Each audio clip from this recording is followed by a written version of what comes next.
औज़ुबिल्लाहिमिनश्शैतानिर्रजीम बिस्मिल्लाहिर्रहमानिर्रहीम। अगेन दोबारा तीसरे लेक्चर के साथ हाजिर हैं अल-हफ़ीज़ एकेडमी की तरफ से। Chapter number 3 chemistry, new book, first year. तो आज हमारा नेक्स्ट टॉपिक जो है इंटरेस्टिंग है, उसको हम देखते हैं। What is intermolecular forces. Intermolecular forces किसे कहते हैं? देखें, फोर्सेस दो तरह की होती हैं। एक को हम कहते हैं इंटर मोलेक्यूलर फोर्सेस और एक को हम कहते हैं इंट्रा मोलेक्यूलर फोर्सेस। अब इंटर मोलेक्यूलर और इंट्रा में देखें, इंटर का मतलब होता है बिटवीन, ठीक है, between. Forces of attraction, forces of attraction between all types of molecule which holds together। ऐसी कुव्वत कशिश जो हर किस्म के मालिक्यूल में पाई जाती है और ये आपस में जोड़ती है। और ये जो होते हैं intermolecular forces, these are weak forces. ये वीक फोर्सेस होती हैं। क्यों वीक होती हैं? Because no involvement of valence electron, क्योंकि वैलेंस इलेक्ट्रॉन में इसकी इन्वॉल्वमेंट नहीं होती, ठीक है। ये होती है just due to opposite charge. जब यानी opposite charge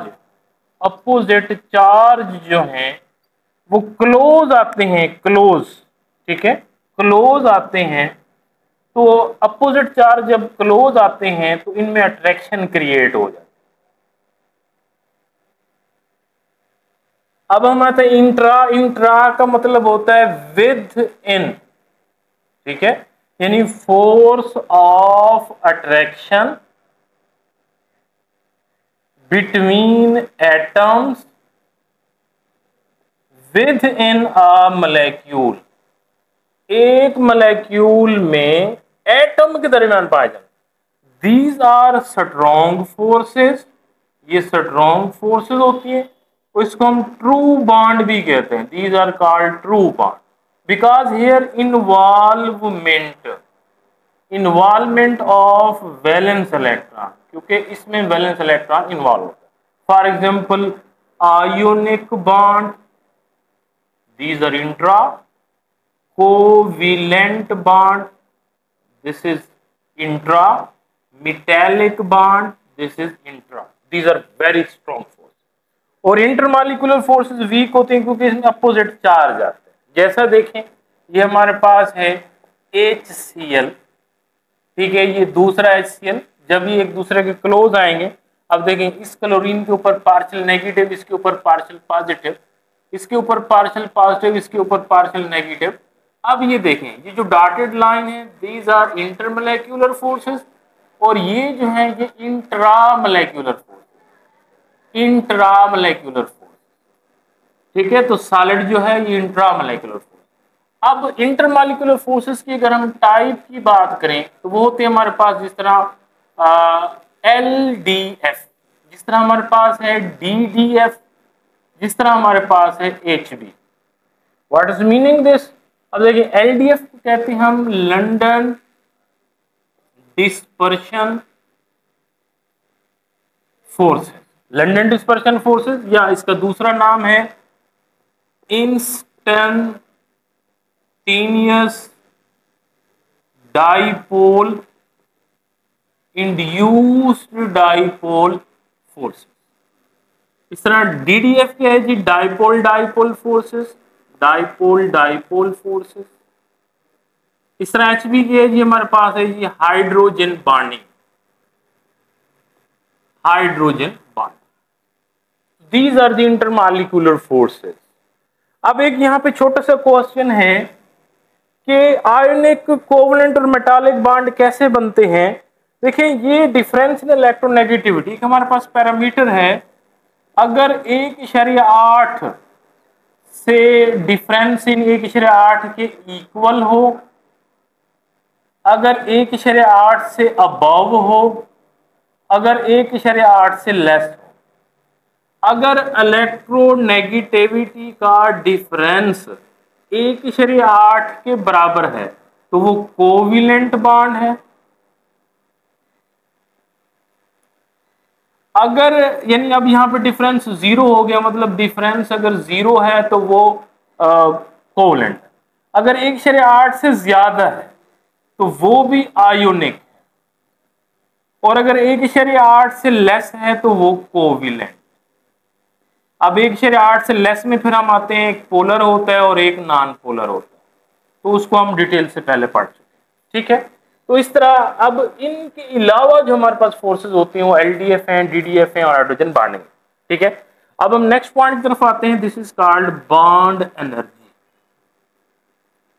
what is bond energy? Bond energy किसे कहते हैं? देखें, बॉन्ड एनर्जी कहते हैं अमाउंट ऑफ एनर्जी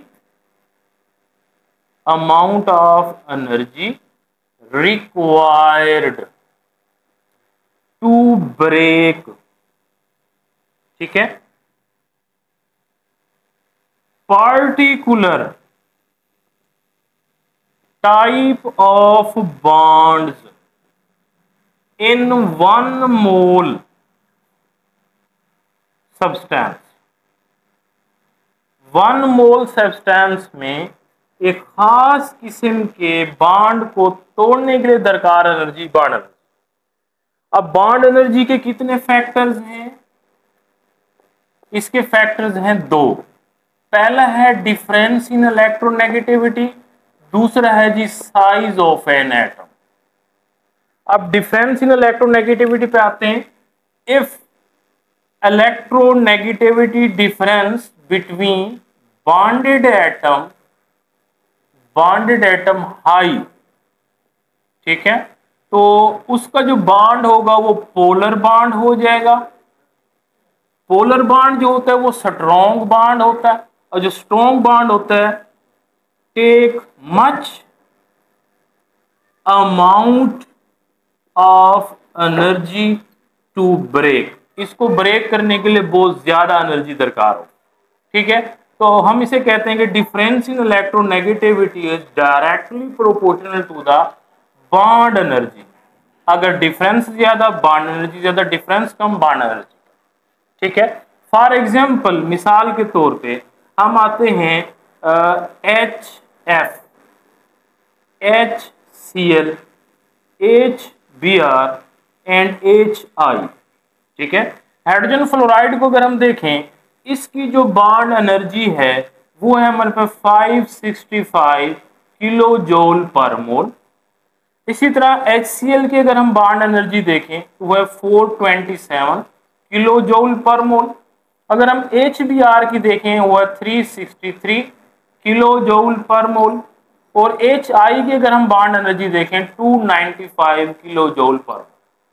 अब देखिए, क्योंकि इसमें इलेक्ट्रोनेगेटिविटी डिफरेंस जो है 1.9 है, इसमें इलेक्ट्रोनेगेटिविटी डिफरेंस 1.4 है, इसमें इलेक्ट्रोनेगेटिविटी डिफरेंस 0.9 है, और इसमें डिफरेंस 0.1 है। तो देखिए, डिफरेंस कम हो रहा है तो बॉन्ड एनर्जी भी कम हो रही है, डिफरेंस बढ़ रहा है तो बॉन्ड एनर्जी बढ़ रही है। अब सवाल ये कि डिफरेंस कम क्यों हो रहा है? क्योंकि साइज बढ़ रहा है। Size is inversely to the bond energy.